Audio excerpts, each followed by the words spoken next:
and welcome to Daily Focus. I'm thankful for another day that the Lord has given to me. I hope that you have. I hope you've taken some time to thank God for today and the gift that it is, and that you've yielded yourself an instrument to righteousness, a submissive servant to do the bidding of the Lord, to do His will in every avenue of life, and that you are excited about the privilege to represent God today to those who will view your life.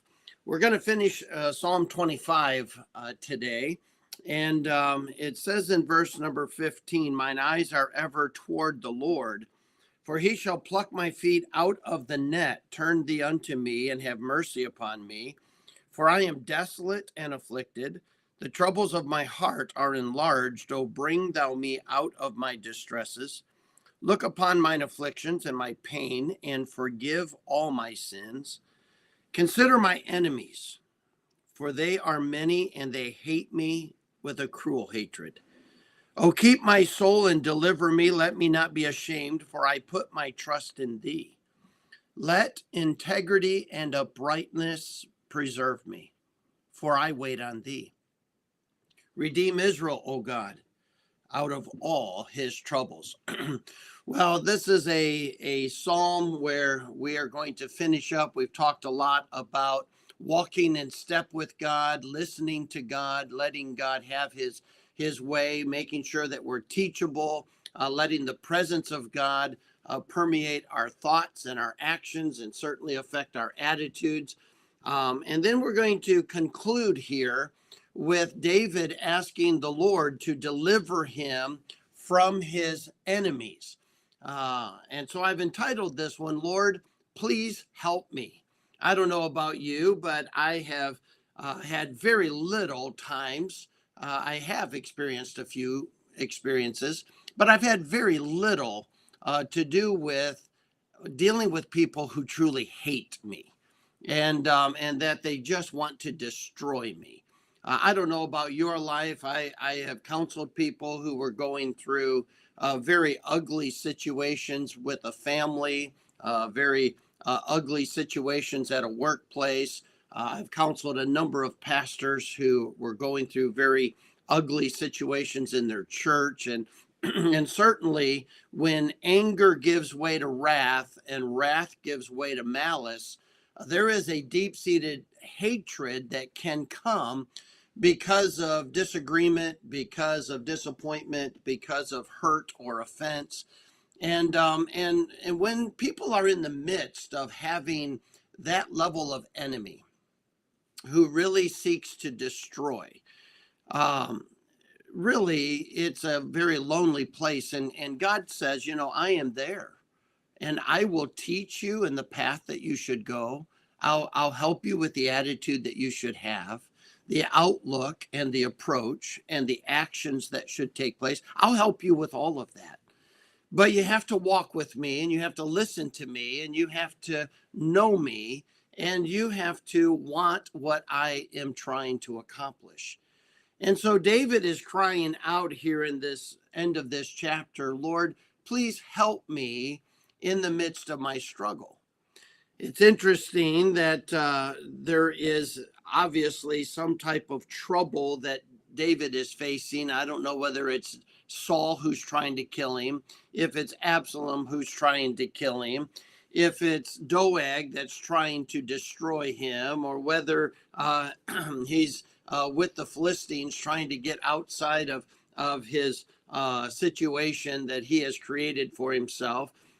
Maybe it's a spiritual turmoil that he has created. Whatever it is, David is crying out saying that my enemies hate me, and God, I want to do right. He says, "Let integrity and uprightness preserve me."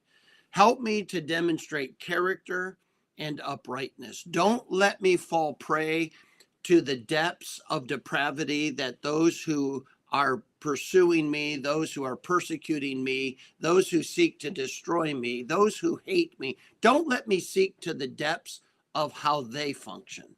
But let me take the high road, and let me be a picture of integrity and uprightness. And I think that's the challenge for us, is not, Lord, please take away the challenge. Lord, please kill people who hate me. I mean, it's easy to pray those prayers, right? But David is saying, no, Lord, help me to walk in step with you and be a picture of integrity and uprightness while I face these people who hate me so deeply. It's a hard time. Nobody likes to be hated. Most of us like to be loved and accepted, and we don't like confrontation for the most part. And sometimes people who just really are strong personalities or have strong opinions or want to be in leadership oftentimes can create friction that is uncomfortable in the family, in the workplace, in certain situations. And David is really reminding us that he says in verse 18, look upon my affliction and pain and forgive all my sin. In other words, God, when I'm going through this deep waters, when I'm going through this difficult situation, uh, please help me in the midst of that to not sin. And when I sin, please forgive me. I don't want to be selfish. I don't want to match selfishness with selfishness. I don't want to match selfish agenda with selfish agenda. I remember reading a book one time called Well-Intentioned Dragons, and it's talking about people in the church that really are trying to do good things, but they actually become the worst enemy to the blessing of God, because they become addicted to their own agenda or their own opinion. And so what happens is their agenda and their opinion becomes more important than pleasing God and following God's model, or to create unity. And so the only unity that they will accept is agreement, and that people will then get behind and support their agenda. And so the book is written about the fact that in churches, sometimes these people who in and of themselves are good people, and yet they become well-intentioned dragons, and they become the enemy to the blessing of God and the cause of Christ.